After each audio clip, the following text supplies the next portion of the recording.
Assalamualaikum warahmatullahi wabarakatuh. Kembali lagi dengan Bu Hati. Kali ini kita akan membahas bab baru tentang statistika. Oke. Statistika sudah pernah kalian pelajari waktu di SMP. Kita hanya mengulang beberapa bagian dan menambahkan yang belum kalian pelajari ketika di SMP.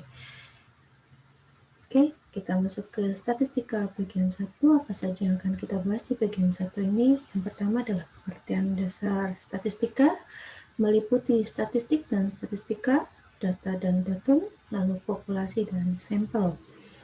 Yang kedua adalah penyajian data, yang meliputi penyajian data tunggal dan penyajian data berkelompok. Kita mulai untuk pengertian dasar statistika. Yang pertama adalah statistik dan statistika. Statistik adalah kumpulan keterangan-keterangan yang berupa bilangan atau angka. Misal, berat badan. Nah, berupa bilangan berat badannya adalah 40 kg misal. Itu adalah statistiknya. Statistik adalah ilmunya, ilmu yang pelajari tentang bagaimana menyusun data statistik, menyajikan dan mengolah data tersebut sampai pada kesimpulan serta pengambilan keputusan. Jenis statistik dibagi menjadi dua, yaitu statistik deskriptif, yaitu segala informasi yang dapat menjelaskan suatu data yang diperoleh, dan statistik inferensi, yaitu statistik yang diperoleh dari suatu data yang digunakan untuk menarik kesimpulan tentang populasi yang lebih besar. Oke, kita lanjut ke data dan datum. Data adalah kumpulan keterangan-keterangan dari suatu kejadian, sedangkan datum adalah masing-masing dari keterangan-keterangan suatu data. Jadi, datum adalah bagian dari data. Nah, jenis data ada dua, yaitu data kuantitatif, data yang berupa angka atau bilangan, dan data kualitatif, yaitu data yang berupa sifat-sifat dari suatu objek. Kita lanjut ke populasi dan sampel. Populasi adalah keseluruhan data dari suatu kejadian, sedangkan sampel adalah sebagian data dari suatu kejadian. Oke. Nah, kita masuk ke penyajian data. Yang pertama, penyajian data tunggal. Misalkan diberikan data berat badan 15 siswa SMAPO sebagai berikut. 1, 2, 3, 4, 5, 6, 7, 8, 9, 10, 11, 12, 13, 14, 15. Ada 15 data. Oke, data di atas dapat disajikan dengan beberapa cara, yaitu tabel, diagram garis, diagram batang, dan diagram lingkaran. Kita mulai yang pertama dengan tabel. Datanya adalah ini, tadi kita buat dalam bentuk tabel. Nah, untuk beratnya 40 kg ada 1, 45 ada 1, dan seterusnya hingga yang paling berat ada 75 kg ada sebanyak 1. Totalnya adalah 15. Penyajian data dalam bentuk tabel ini akan meringkas data yang tadinya bentuknya tersebar seperti ini. Oke. Kita lanjut, yang kedua adalah diagram garis. Kita masih menggunakan data yang sama. Tadi 40-nya ada 1. Oke. Lalu 45-nya ada 1. Oke. 50-nya ada 3. 55-nya ada 2. Oke. Lalu 60-nya ada 3. Naik lagi. 65-nya ada 1. 70-nya ada 2. Dan terakhir 75 adalah 1. Nah, ini adalah diagram garis. Oke, ini adalah garis bantunya saja. Boleh dituliskan, boleh digambarkan, boleh tidak. Oke, mungkin kalian akan membentuk ini. Ini adalah diagram garis untuk berat badan 15 siswa SMAPO. Yang ketiga adalah diagram batang. Data ini dapat disajikan dalam bentuk diagram batang. 40-nya ada 1, 45 1, 50-nya sebanyak 3, 55-nya 2, 60-nya ada sebanyak 3, 65-nya ada sebanyak 1, 70-nya 2, dan 75-nya adalah 1. Ini adalah diagram batang untuk data 15 siswa semakmur, data berat badan 15 siswa semakmur. Yang terakhir adalah diagram lingkaran. Datanya masih sama. Nah, diagram lingkaran biasanya dituliskan dalam bentuk derajat atau persentase. Untuk menggambarkannya, kita menggunakan derajat terlebih dahulu, yaitu jumlah untuk berat badan yang sama, ada berapa, dibagi jumlah keseluruhan dikali 360 derajat. Oke, karena lingkaran totalnya 360 derajat, jadi kita kalikan dengan 360 derajat. Maka kita akan mendapatkan bagiannya. Oke. Nah, biasanya derajat ini untuk mencari besarnya bagian dari berat badan ini, tapi biasanya jarang dituliskan dalam bentuk derajat. Biasanya lebih sering dituliskan dalam bentuk persentase. Caranya hampir sama dengan yang derajat, hanya dikalikannya dengan 100%. Kita mulai untuk diagram lingkarannya. Sebentar. Kita mulai dari berat yang paling rendah terlebih dahulu, yaitu 40. Ada 1, oke, 1/15 dikali 100% sekitar 7%. Ya. Oke, 45-nya 7% juga, 50-nya dari sebanyak 22%, 55-nya 14%, 60-nya 22%, 65-nya 7%, 70-nya 14%, dan terakhir 75-nya adalah 70%. Ini adalah diagram lingkaran untuk berat badan. Oke, kita lanjut. Penyajian data berkelompok ini yang materi baru untuk kalian, karena yang tadi yang sebelumnya untuk data tunggal itu sudah pernah kalian pelajari waktu di SMP.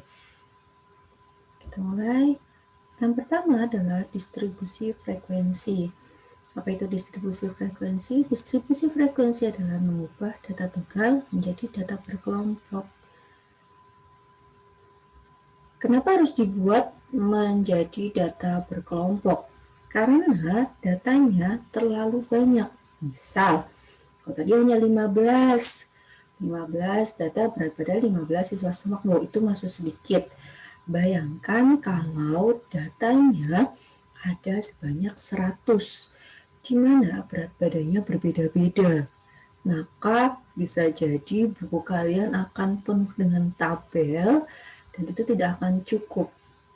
Nah, ini ada cara mudah, ada cara yang lebih ringkas untuk membuat data tunggal itu, yaitu dengan distribusi frekuensi, membuatnya menjadi bentuk kelompok-kelompok. Langkah-langkah membuat tabel distribusi frekuensi adalah sebagai berikut.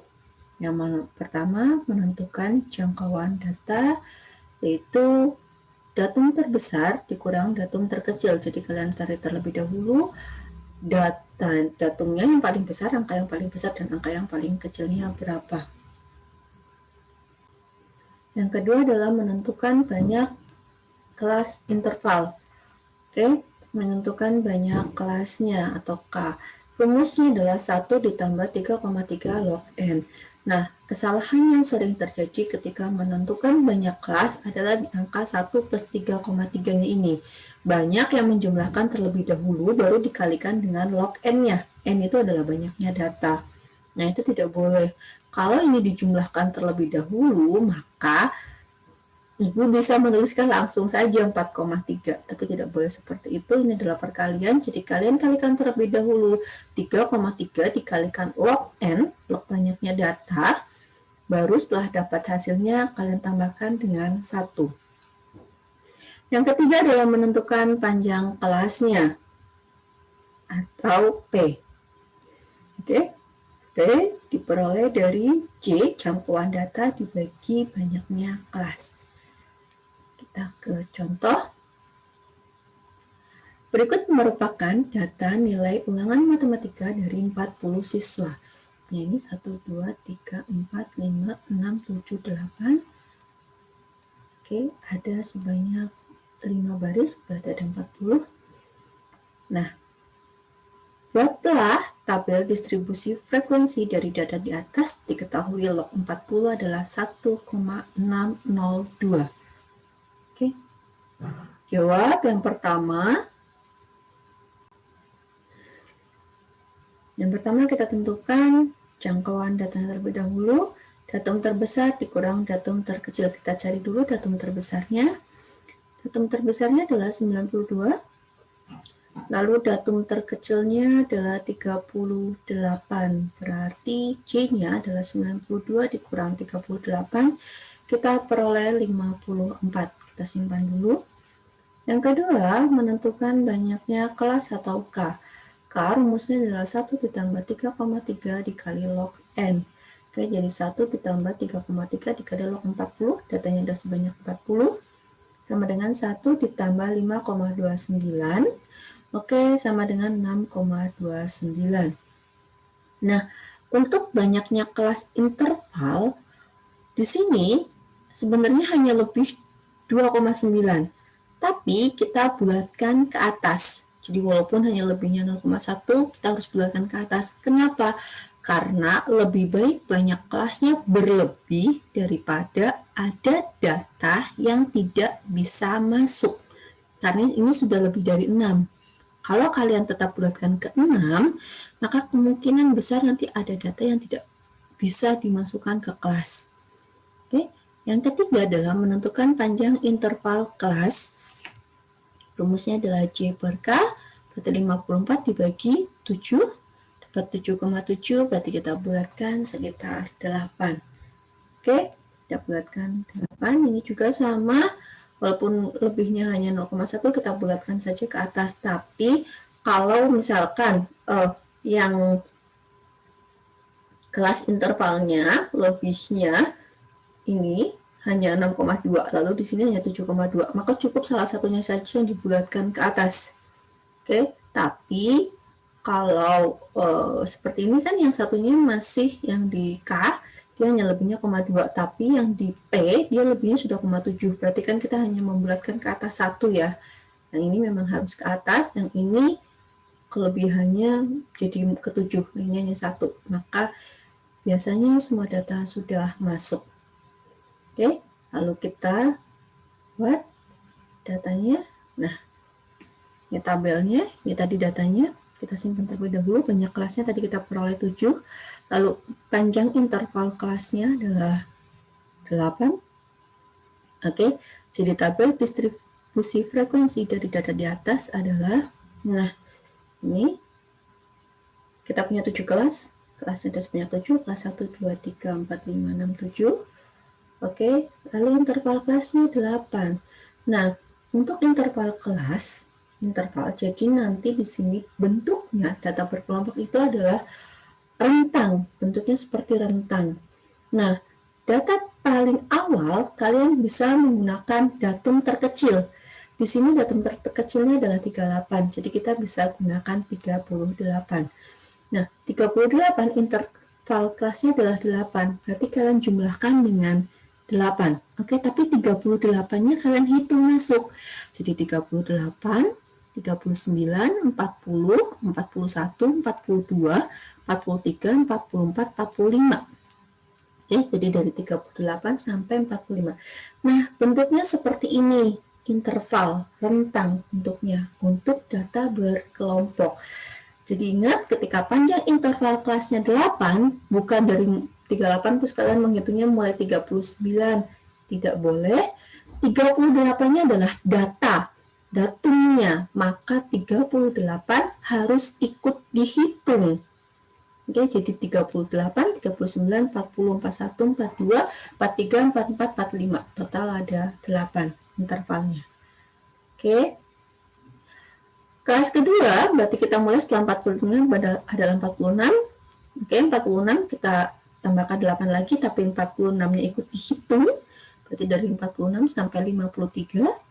Oke, setelah itu berarti 54 kita hitung. 54, 55, 56, 57, 58, 59, 60, sampai 61. Oke, berarti kelas keempatnya dari 62, kelas keempat kita mulai dari 62, 62, 63, 64, 65, 66, 67, 68, 69. Oke, kelas kelima berarti dari 70, 70, 71, 72, 73, 74, 75, 76, 77.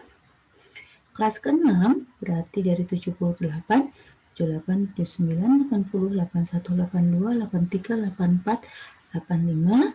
Lalu kelas ke-7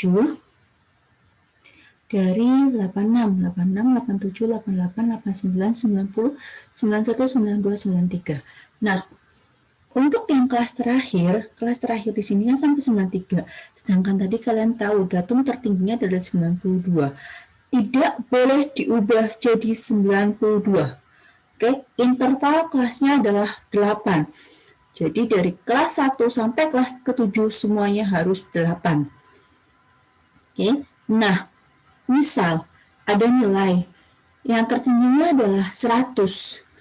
Ternyata ketika kalian menggunakan data untuk yang kelas pertamanya di sini, menggunakan data datum terendahnya, ternyata di sini misalkan sampai 102. Nah, itu tidak boleh karena nilai terbesar adalah di 100. Lalu bagaimana agar nilai tertinggi di kelas ke-7-nya, di kelas terakhirnya adalah 100, maka kalian boleh menurunkan di sini 2 angka. Oke, kalian boleh memulainya dari 36. Maka nanti di sini akan terakhir di 100. Oke, yang penting semua data yang ada di sini masuk. Oke, yang tidak boleh adalah kalau ada yang kurang. Misal, ternyata ketika kalian menggunakan datum terkecilnya di sini 38, dimulai dari 38, di sini misalkan hanya sampai 91. Padahal ada nilai 92 tidak bisa masuk. Lalu bagaimana? Maka kalian harus menambahkan kelasnya lagi. Oke, banyak kelas harus ditambahkan dengan interval yang tetap sama. Oke, seperti itu. Nah, sekarang kita cari frekuensinya. Frekuensinya antara nilai 38 sampai 45 itu ada berapa? Kita cari lebih enak kalau kita dari atas ke bawah saja ya. Kita cari dari 38 sampai 45, tidak ada, tidak ada, tidak ada, tidak ada, tidak ada, tidak ada, tidak ada. Oke, ini satu, lalu satu lagi, tidak ada. Oke, berarti hanya 2. Kita tuliskan di sini frekuensinya ada 2. Oke, lalu kelas kedua frekuensinya dari 46 sampai 53. Dari 46 sampai 53. 1, tidak ada, 2, 3,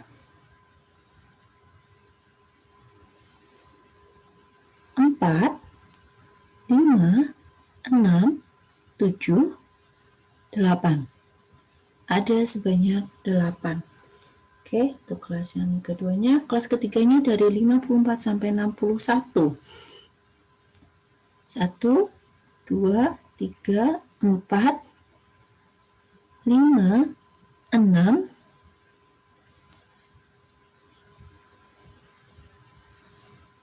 7. Berarti ada sebanyak 7. Lalu kelas keempatnya dari 62 sampai 69. 1, 2, 3, 4, 5, 6, 7. Oke, tidak ada lagi. Ini 8. Ada banyak 8. Oke, lalu kelas kelimanya dari 70 sampai 77. Tidak ada. 1, 2, 3, 4, 5. Ada sebanyak 5. Lalu kelas ke-6-nya dari 78 sampai 85. 1, 2, 3, 4, 5, 6, 7. Ada sebanyak 7. Dan kelas terakhirnya berarti yang belum kita kasih lingkaran. 1, 2, 3. Ada sebanyak 3. Kita total 10, 17, 25. Oke. 30, 37, 40. Pas 40. Datanya ada sebanyak 40. Oke. Nah, ini sudah. Nah, di sini ada istilah baru lagi, yaitu frekuensi kumulatif. Frekuensi kumulatif adalah frekuensi yang diakumulasikan. Oke, jadi untuk yang pertama adalah 2. Oke, tetap 2. Lalu 2 ditambah 8 ada 10. Kita tuliskan 10. Oke. Nah, lalu 10 ditambah 7 adalah 17. 17 ditambah 8, 25. 25 tambah 25 ada 30. Jadi frekuensi kumulatif itu misal seperti ini, jadi dijumlahkan sampai kelas kelima, berarti totalnya ada sebanyak 30. Oke, sampai kelas ke-6 berarti totalnya ada 37. Sampai kelas ke-7 totalnya ada 33. Oke, sorry, maaf, ada 40. Oke, tambah 3 jadi 40. Nah, apa bedanya frekuensi dan frekuensi kumulatif? Frekuensi melambangkan banyaknya data yang ada di kelas tersebut, sedangkan frekuensi kumulatif itu menunjukkan data ke. Data ini sudah berurut dari yang kecil sampai yang terbesar. Jadi frekuensi kumulatif untuk kelas pertama 2 itu berarti adalah datum ke-1 dan datum ke-2. Oke. Lalu di sini 10 berarti dia adalah mulai datum ke-3, ke-4, ke-5, ke-6, ke-7, ke-8, ke-9, dan ke-10. Oke, jadi ketika data sudah diurutkan. Ketika data sudah diurutkan, maka kalian bisa membayangkan ya, misal di sini adalah 38 dan 40. Oke. Lalu mulai di sini adalah tadi mulai di 46, ada 46, 48 seperti itu. Nah, sampai datum ke-10. Oke, sampai datum ke-10. Jadi ini data 1, data 2, ini data 3, 4, 5, 6, 7, 8, 9, 10. Berarti kelas ketiga dimulai dari datum ke-11 sampai ke-17. Oke. Kelas keempat dimulai dari datum ke-18 sampai ke-25. Lalu kelas kelima dari datum ke-26 sampai 30. Kelas ke-6 dari datum ke-31 sampai ke-37. Dan kelas ke-7 dari datum ke-38 sampai ke-40. Jadi frekuensi kumulatif juga menunjukkan data ke-nya. Oke, ketika sudah diurutkan, data ketika sudah diurutkan dari yang terkecil sampai yang terbesar. Nah, dalam data ini, dalam data berkelompok ini ada istilah lagi yang namanya adalah batas bawah. Batas bawah adalah datum terkecil dari setiap kelasnya, yaitu 38, 46, 54, 62, 70, 78, dan 86. Oke, dan batas atas adalah nilai terbesar dari setiap kelasnya, yaitu 45, 53, 61, 69, 77, 85, dan 93. Oke, lalu ada juga istilah nilai tengah atau XI, adalah batas bawah ditambah batas atas dibagi 2. Oke, jadi batas bawah ditambah batas atas dibagi 2, nilai tengahnya. Oke, atau tengah-tengahnya persis ya untuk data yang ini. Kebetulan karena datanya adalah banyaknya data adalah genap, maka nilai tengahnya bentuknya adalah desimal memakai koma, yaitu 41,5. Oke, jadi 38 tambah 45, 83. Oke, sehingga dibagi 2, kita peroleh nilai tengah untuk kelas pertama adalah 41,5. Nah, untuk menghubungkan data ini, kalau datanya bulat, maka kalian boleh menggunakan koma saja. Tapi kalau datanya memakai koma, maka tanda hubungnya adalah titik koma yang memisahkan. Tanda pemisahnya menggunakan titik koma. Oke, ini untuk nilai tengahnya. Lalu tepi bawah kelas. Tepi bawah adalah batas bawah. Batas bawahnya ini dikurang 0,5. Berarti tepi kelasnya, tepi bawah kelas pertama adalah 37,5. Lalu 45,5, 55,5, 61,5, lalu 69,5, 77,5, dan 85,5. Lalu ada istilah lagi tepi atas kelas, yaitu batas atas ditambah 0,5, jadi batas atas ditambah 0,5, berarti 45,5, 53,5, 61,5, 69,5, 77,5, 85,5, dan 93,5. Nah, kalau kalian lihat, tepi bawah kelas kedua akan menjadi tepi atas kelas pertama, akan sama.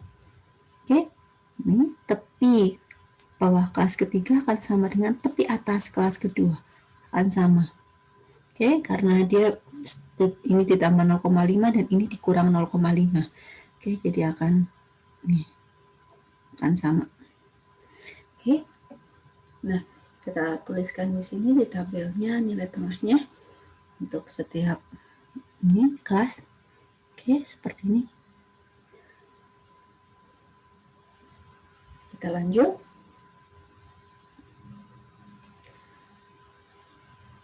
Penyajian data tadi, distribusi frekuensi untuk data berkelompok adalah namanya distribusi frekuensi dalam bentuk tabel. Lalu ada juga histogram dan poligon. Nah, histogram adalah bentuk diagram batang pada data berkelompok, sedangkan poligon frekuensi adalah bentuk diagram garis dari data berkelompok. Jadi hanya beda nama saja, tapi bentuknya sama. Nah, histogram dan poligon frekuensi itu biasanya jadi satu gambar, oke, untuk memudahkan. Ini yang tertera di sini titiknya adalah titik tengah. Kita tambahkan dengan tepi bawah. Oke, kita tambahkan dengan tepi bawahnya. Oke.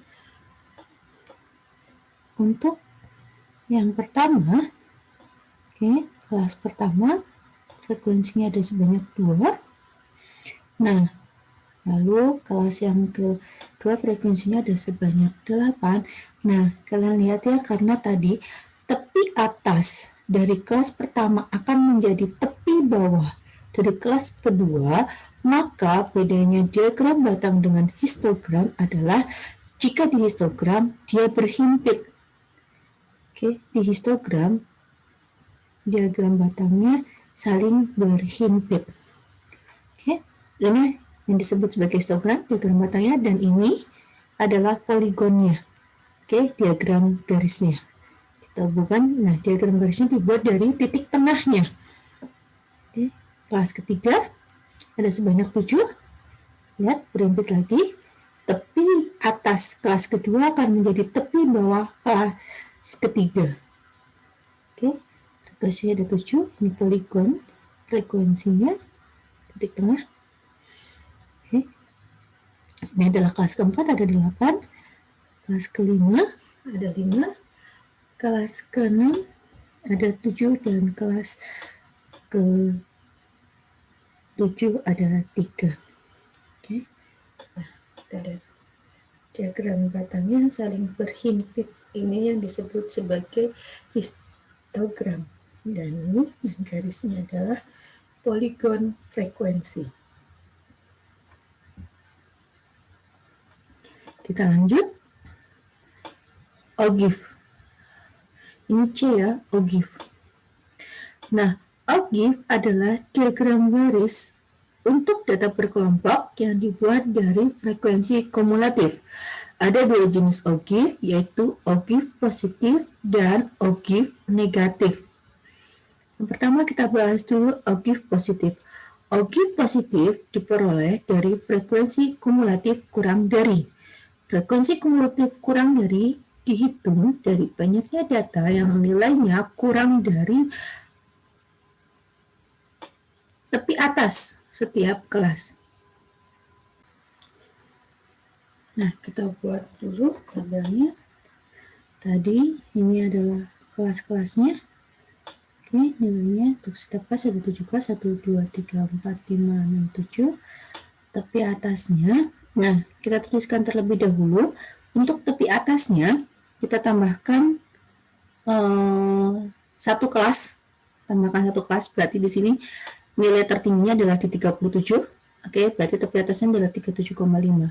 Oke, jadi 45,5, 53,5, dan seterusnya sampai terakhir adalah 93,5. Frekuensinya tadi kelas pertama ada sebanyak 2. Oke, terakhir adalah 3, kelas terakhirnya. Nah, kita hitung frekuensi kumulatif. Ada berapa frekuensi yang kurang dari 37,5? Ada tidak? Yang kurang dari 37,5? Tidak ada. 0. Kita tuliskan. Ada berapa yang frekuensinya kurang dari 45,5? Udah sebanyak 2. Ada berapa yang frekuensinya kurang dari 54,5? Ada sebanyak 10. Ada berapa yang frekuensinya kurang dari 61,5? Ini ya, kan ini sampai 61 saja. Jadi kalau kurang dari 61,5 ini termasuk. Jadi 10 tambah 7, 17. Ada berapa yang frekuensi kumulatifnya kurang dari 69,5? Berarti ada 25. Ada berapa yang frekuensi kumulatifnya kurang dari 78,5? Ada 30. Lalu ada berapa yang frekuensi kumulatifnya kurang dari 85,5? Ada 37. Dan yang terakhir, ada berapa yang frekuensi kumulatifnya kurang dari 93,5? Ada 40. Okifnya bentuknya seperti diagram garis. Oke, kita tuliskan kelas pertama 0, oke, kurang dari 37,5 ada sebanyak 0, lalu kurang dari 45,5 ada sebanyak 2, kurang dari 53,5 ada sebanyak 10, kurang dari 61,5 ada sebanyak 17, lalu kurang dari 69,5 ada sebanyak 25, kurang dari 77,5 ada sebanyak 30, kurang dari 85,5 ada sebanyak 37, dan kurang dari 3,5 ada sebanyak 40. Inilah yang disebut okif positif. Disebut positif karena dia naik. Dari terkecil sampai terbesar, dia naik. Tuh. Kita lanjut. Yang kedua untuk okif negatif. Okif negatif diperoleh dari frekuensi kumulatif lebih dari. Frekuensi kumulatif lebih dari dihitung dari banyaknya data yang nilainya lebih besar dari tepi atas tiap kelas. Oke, tepi atasnya ini tadi frekuensinya. Oke, kita hitung yang frekuensi kumulatifnya lebih dari. Ada berapa data yang lebih besar dari 37,5? Semuanya. Total semua data ini lebih dari 37,5, berarti 40. Ada berapa data yang lebih besar dari 45,5? Kurang 2 ya, hanya 38. Oke, dari sini sampai ke sini. Ada berapa data yang lebih besar dari 61,5? Berarti dari sini ke sini ya. Ada sebanyak 30. Ada berapa data yang lebih besar dari 61,5? Oke. 23, ada berapa banyak data yang lebih besar dari 69,5? Oke, berarti ada sebanyak 15. Ini jumlahkan 3, 7, 5, lebih besar dari 69,5. Oke, ada berapa data yang lebih besar dari 78,5? Berarti 3 sama 7 aja. Berarti 10. Ada berapa data yang kurang dari 85,5? Hanya 3. Dan ada berapa data yang lebih dari 93,5? Tidak ada. 0. Oke, maka okifnya kita mulai dari tertinggi 40, 38, 30, 23, 15, 10, 3, dan terakhir di 0. Disebut okif negatif karena dia turun. Oke, itu bedanya okif positif dan okif negatif. Okif positif dari frekuensi kumulatif kurang dari, itu seperti frekuensi kumulatif biasa, dan okif negatif dari frekuensi kumulatif lebih dari. Oke, Jadi justru dicari yang lebih besar. Oke, sekian untuk statistika bagian 1. Terima kasih. Wassalamualaikum warahmatullahi wabarakatuh.